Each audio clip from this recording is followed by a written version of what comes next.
নবী দু জাহান, সাহাবারা আতর বানায় ওই নবীজির ঘাম। পারেন না? সাহাবারা আতর বানায় ওই নবীজির ঘাম। রহমতে আলম নবী, নবী দু জাহান, সাহাবারা আতর বানায় ওই নবীজির ঘাম, ওই নবীজির ঘাম। চিল্লা বলেন না মারহাবা। ভাইয়েরা আমার, তাহলে কুরআনুল কারীম নবীজির উপর অবতীর্ণ হওয়ার কারণে আমার নবীর সম্মান কত বেশি বেড়ে গেছে রে ভাই। ঠিক আছে, কোরআন বুঝলাম, তুমি নবী মুহাম্মদুর রাসূলুল্লাহ সাল্লাল্লাহু আলাইহি ওয়াসাল্লামের উপর অবতীর্ণ হয়েছে, কিন্তু তোমার কাছে আর একটা প্রশ্ন জেগে গেছে। আচ্ছা, তুমি কোন মাসে পৃথিবীর জমিনে আগমন করেছো? প্রশ্নের জবাব দিতে পারবেন? কুরআনুল কারীম সঙ্গে সঙ্গে জানায় দেন, শাহরু রমাদানাল্লাযী উনজিলা ফীহিল কুরআন। আল্লাহু আকবার। আমি কুরআনুল কারীম পবিত্র মাহে রমজানুল মুবারক মাসে পৃথিবীর জমিনে আগমন করেছি। আমার ভাইরা, বাবাজিরা, তাহলে দেখেন, মাহে রমজান মাসে কুরআনুল কারীম অবতীর্ণ হওয়ার কারণে রমজান মাসের দাম কম না বেশি? কেমন বেশি রে ভাই? কোন আল্লাহর বান্দা যদি পবিত্র মাহে রমজানুল মুবারক মাসে একটা নফল ইবাদত করে, তাহলে সেই নফলের পরিবর্তে ফরজের সমতুল্য সওয়াব দান করেন যিনি, তিনি হচ্ছেন আমার রব আল্লাহ। চিৎকার বলেন না মারহাবা। শুধু এটাই শেষ নয়, এই কোরআনকে আপনি যতগুলি প্রশ্ন করবেন, প্রত্যেকটা প্রশ্নের জবাব কুরআনুল কারীম কত সুন্দর করে দেন। আচ্ছা, কোরআন বুঝলাম, তুমি পবিত্র মাহে রমজান মাসে এসেছো, কিন্তু দিনের বেলায় এসেছো নাকি রাতের বেলায় এসেছো? এই প্রশ্নের জবাব তুমি দিতে পারবা? কুরআনুল কারীম সঙ্গে সঙ্গে জানায়া দেন, ইন্না আনজালনাহু ফি লাইলাতিল কদর ওয়া মা আদরাকা মা লাইলাতুল কদর। চিৎকার দিয়ে বলা যাবে নাকি আল্লাহু আকবার? আমি কুরআনুল কারীম কদরের রাত্রিতে পৃথিবীর জমিনে আগমন করেছি। আমার ভাইরা, বাবাজিরা, এই জন্য সেই রাত্রির দাম কম না বেশি? দেখেন, কুরআনুল কারীমকে আপনি যা প্রশ্ন করবেন, প্রত্যেকটা প্রশ্নের জবাব কোরআন কত সুন্দর করে দেন। ঠিক আছে, কোরআন, তুমি কদরের রাত্রিতে এসেছো, কিন্তু তুমি পৃথিবীর জমিনে আগমন করলা, তোমার মিশনটা কি তুমি বলতে পারবা? কোরআন সঙ্গে সঙ্গে প্রশ্নের জবাবে জানিয়ে দেন, কিতাবুন আনজালনাহু ইলাইকা লিতুখরিজান নাসা মিনাজ যুলুমাতি ইলান নূর। আল্লাহু আকবার। আমি কুরআনুল কারীম পৃথিবীতে এসেছি, আমার একমাত্র মিশন হচ্ছে পথ ভোলা মানুষগুলিকে সঠিক পথ দেখানোর জন্য। যারা জান্নাতের রাস্তা চেনে না, সিরাতাল মুস্তাকিম সহজ সরল পথ দেখানোর জন্য আমি কুরআনুল কারীম এই পৃথিবীর জমিনে আগমন করেছি। চিৎকার দিয়ে বলা যাবে নাকি সুবহানাল্লাহ? ঠিক আছে, কোরআন, তুমি পথ ভোলা মানুষগুলিকে সঠিক পথ দেখানোর জন্য এসেছো, কিন্তু আবার একটা প্রশ্ন, আচ্ছা, তোমাকে যে মানলে কি লাভ হবে, কি ফায়দা হবে আমাদের? কুরআনুল কারীম সঙ্গে সঙ্গে প্রশ্নের জবাবে জানায় দেন, ফামান তাবিআ হুদায়া ফালা খাউফুন আলাইহিম ওয়ালা হুম ইয়াহজানুন। আল্লাহু আকবার। আমি কোরআনকে যদি তোমার পরিবারে মানব, সমাজে মানব, রাষ্ট্রে মানব, এক কথায় রান্নাঘর থেকে শুরু করে পার্লামেন্ট পর্যন্ত আমি কুরআনুল কারীমকে যদি মেনে চলতে পারো, ফালা খাউফুন আলাইহিম, তাহলে তোমার কোনো ভয় নাই, কোনো ভয় নাই, ওয়ালা হুম ইয়াহজানুন, কোনো চিন্তাও নাই। চিৎকার দিয়ে বলা যাবে নাকি সুবহানাল্লাহ? রাস্তা দিয়ে নারীরা চলবে স্বাধীনভাবে, কোনো ইফতিজিনের ভয় থাকবে না, জিনার ভয় থাকবে না, চুরির ভয় থাকবে না, ডাকাতির ভয়, অন্যায়ের ভয় থাকবে না। একমাত্র ভয় থাকবে যার, তিনি কে? আল কোরআনের সৈনিক আমি, আমার নেই তো কোনো ভয়, এক আল্লাহর গোলাম আমি, এই তো পরিচয় আমার, এই তো পরিচয়। পারেন না? আল কোরআনের সৈনিক আমি, আমার নেই তো কোনো ভয়, এক আল্লাহর গোলাম আমি, এই তো পরিচয় আমার, এই তো পরিচয়। চিল্লা বলেন না মারহাবা।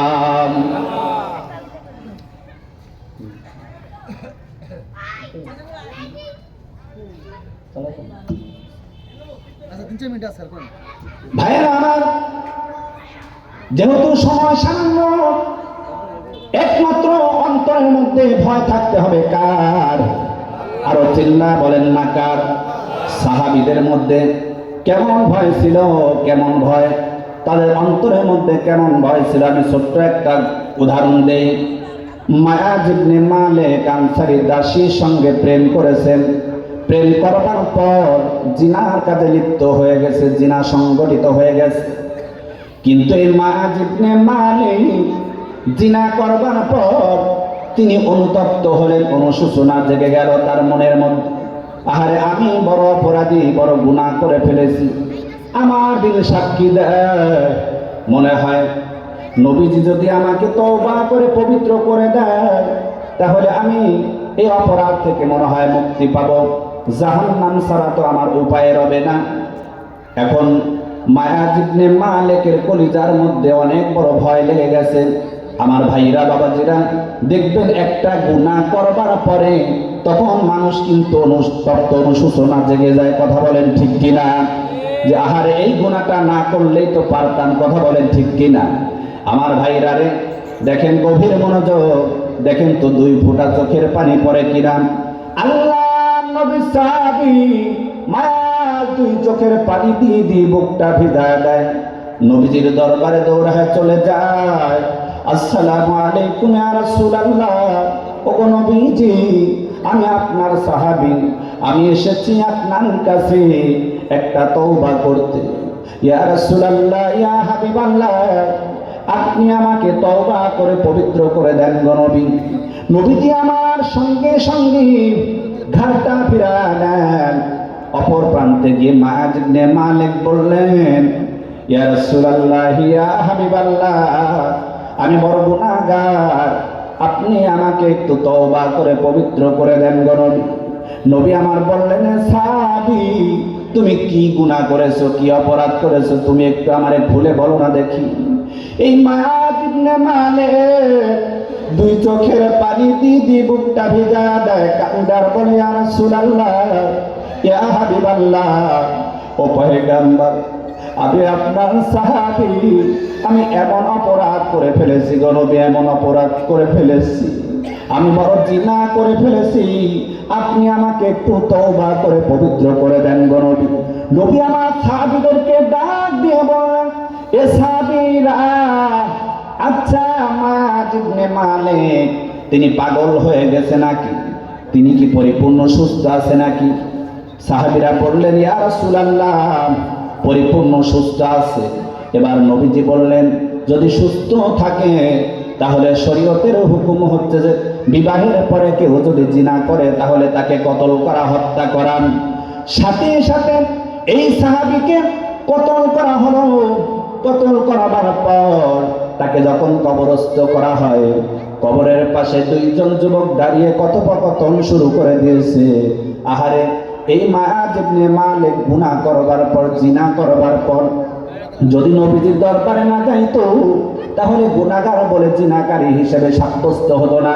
কারণ জিনা করেছে একমাত্র তিনি, আর একমাত্র যে দেখেছেন তিনি হচ্ছেন আমার রব আল্লাহ। চিৎকার দিয়ে বলেন ঠিক কিনা? এই মায়াজ ইবনে মালিকের কথা যুবক দুইটি যখন বলে, নবীজি ডাক দিয়ে বললেন, ও আমার সাহাবীরা, তোমরা শুনে রাখো। আচ্ছা, এই যুবক দুইটি কি কথা বলেছে একটু শুনি দেখি। যুবক বলে, ইয়া রাসূলুল্লাহ, যেটা সত্য ঘটনা আমরা বলেছিলাম, কারণ আপনার কাছে আসবার পর যখন তিনি সত্য ঘটনা বলে দিয়েছে আপনার কাছে, তখন শরীয়তের হুকুম হয়ে গেছে তাকে কতল করা, হত্যা করা। সাথে সাথে তাকে কতল করলেন। এখন এলাকার মানুষ জানে সে একজন জিনাকারী, জিনাকারী। নবী আমার সাহাবীদেরকে ডাক দিয়ে বলল, সাহাবীরা, তোমরা শুনে রাখো, আমার সাহাবী এই মায়াজ ইবনে মালিকের তওবা আমার মহান রব্বে কাবার কাছে এমন ভাবে কবুল হয়ে গেছে, কবুল হয়ে গেছে।